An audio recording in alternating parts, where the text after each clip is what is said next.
मित्रांनो, जय जिजाऊ. मी गजानन खंदारे. विधानसभा निवडणुकीच्या प्रचाराचा धुराळा आता प्रत्यक्षामध्ये सुरू झालेला आहे आणि मतदार म्हणून मला काय वाटलं पाहिजे किंवा काय वाटते याबाबत चर्चा ही झालीच पाहिजे. 1950च्या नंतर राज्यघटना जेव्हा अस्तित्वात आली तर तेव्हाच एक बाबासाहेबांचं वाक्य आठवतं की तुमच्या हातामध्ये मी लोकशाहीची सर्वोच्च अशी व्यवस्था दिलेली आहे आणि या व्यवस्थेच्या माध्यमातून तुम्हाला म्हणजे आम्हा मतदारांना आता राज्यकर्ती आणि शासनकर्ती जमात बनायचं आहे.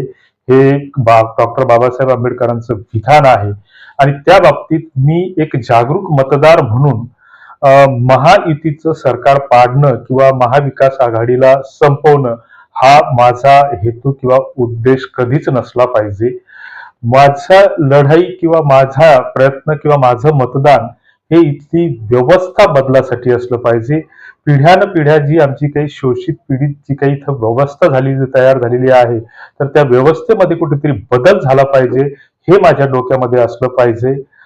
दुसरीकडे जे काही उमेदवार आम्हाला मतदानासाठी आमच्या समोर येतात किंवा आम्हाला मतदानाची मागणी करतात, याचना करतात, तर त्यांनी त्या उमेदवारांनी किंवा त्यांच्या पक्षांनी एकमेकावर आरोप करणं किंवा प्रत्यारोप करणं किंवा कुणाची चड्डी किती फाटकी आहे हे सांगणं, याच्यासाठी आम्ही त्यांना निवडून देणार नाही. तर तुमच्याकडे असलेलं विकासाचं व्हिजन तुम्ही आम्हाला सांगितलं पाहिजे. रिसोड मतदारसंघामध्ये सध्या 3 उमेदवार चर्चेत आहेत. ते म्हणजे विद्यमान आमदार अमित झनक हे चौथ्यांदा निवडणूक लढवत आहेत. म्हणजे चौथ्यांदा आमदार होण्यासाठी ते या निवडणुकीच्या माध्यमातून प्रयत्न करत आहेत. मग हे करत असताना त्यांनी मतदारासमोर जात असताना त्यांनी गेल्या त्यांच्या 5 वर्षाच्या 10 वर्षाच्या कार्यकाळामध्ये मतदारसंघामध्ये पायाभूत सुविधांच्या उभारणीसाठी कुठले ठोस कार्यक्रम राबवले किंवा कुठले ठोस प्रयत्न केले यांचा लेखाजोखा त्यांनी दिला पाहिजे.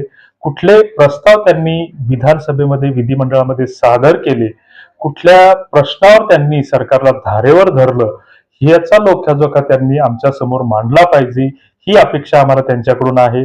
दुसरीकडे 25 वर्ष खासदारकी भूषवलेल्या भावनाताई गवळी या महायुतीच्या उमेदवार म्हणून विधानसभेत जाण्यासाठी पहिल्यांदा त्या निवडणूक लढवत आहेत.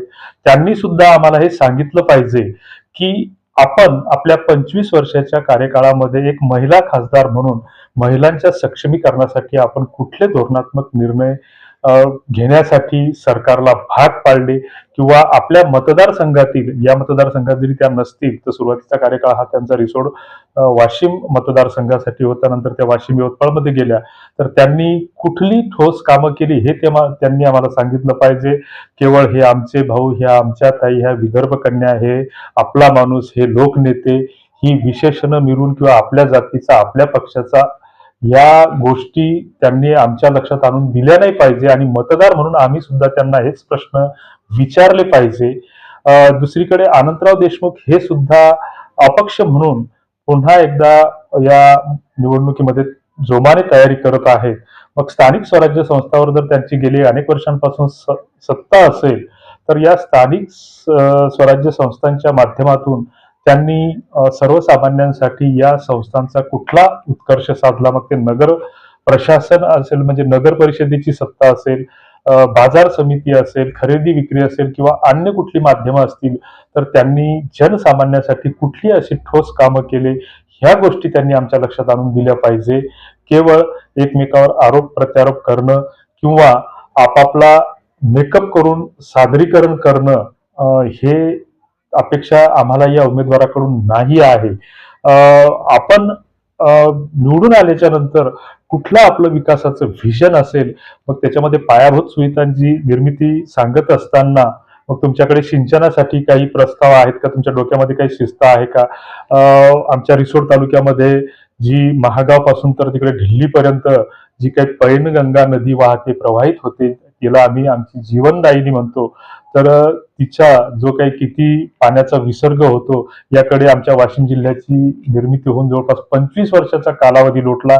मात्र आपण या तिघांपैकी आपण एकानंही या गोष्टीकडे आतापर्यंत लक्ष वेधलं नाही. हे आमच्या जिल्हा तालुकावासियांचं दुर्दैव आहे असं म्हणायला हरकत नसावी. सोबतच जे काही आमचे शिक्षणासंबंधीचे प्रश्न असतील, शाळा संबंधीचे प्रश्न असतील, आरोग्य संबंधीचे प्रश्न असतील, आमच्या रिसोड तालुक्यातील, मालेगाव तालुक्यातील अंतर्गत जोड रस्त्यासंबंधीचे प्रश्न असतील, तर याचा आरसा तुम्हाला दाखवायची गरज नाही.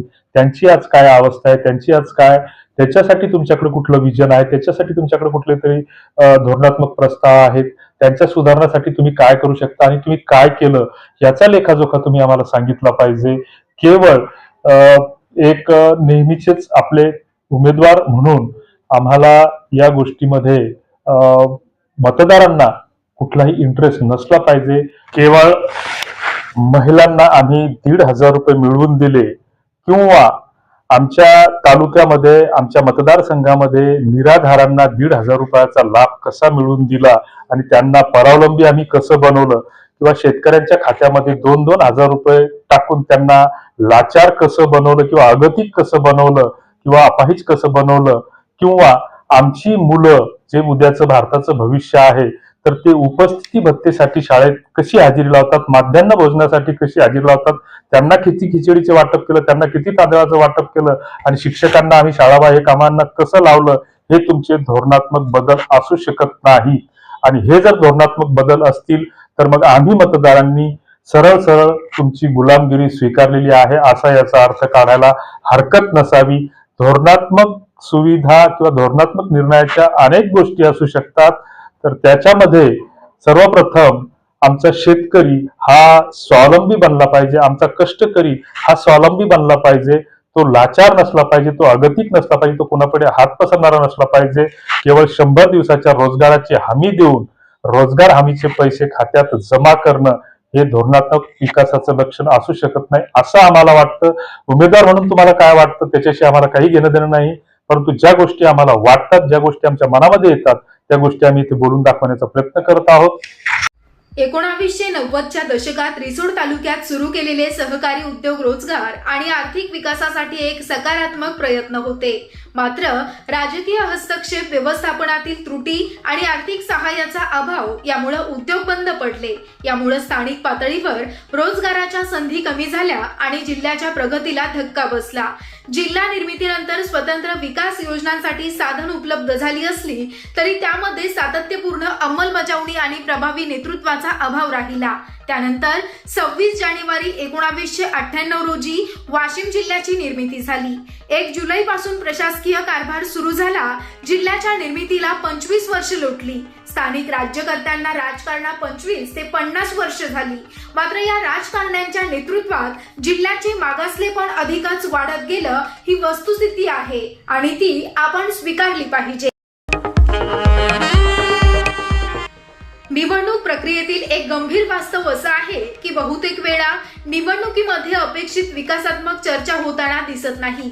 त्याऐवजी उमेदवारी कोणाला मिळणार, निवडणुकीत कोण जिंकणार आणि राजकीय नेत्यांच्या व्यक्तिगत लोकप्रियतेवरच सर्वात जास्त लक्ष केंद्रित होतं. उमेदवारांनी आपल्या क्षेत्रातील विकासाबद्दल स्पष्ट विजन जाहीर करणं गरजेचं असताना मतदार देखील याबाबत जागरूक असले पाहिजेत आणि या मुद्द्यांवर प्रश्न विचारले पाहिजेत. परंतु या सकारात्मक बाबींकडे दुर्लक्ष होताना दिसतं.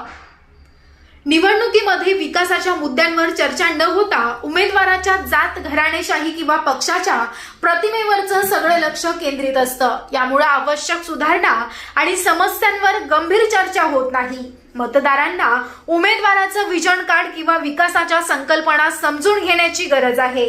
मात्र सामान्यतः राजकीय लोकप्रियतेच्या गोंधळात मतदारांचे मूलभूत विकासांच्या मुद्द्यावर असलेलं लक्ष कमी होतं, ज्यामुळं चुकीच्या व्यक्तीला निवडून देण्याचा धोका राहतो.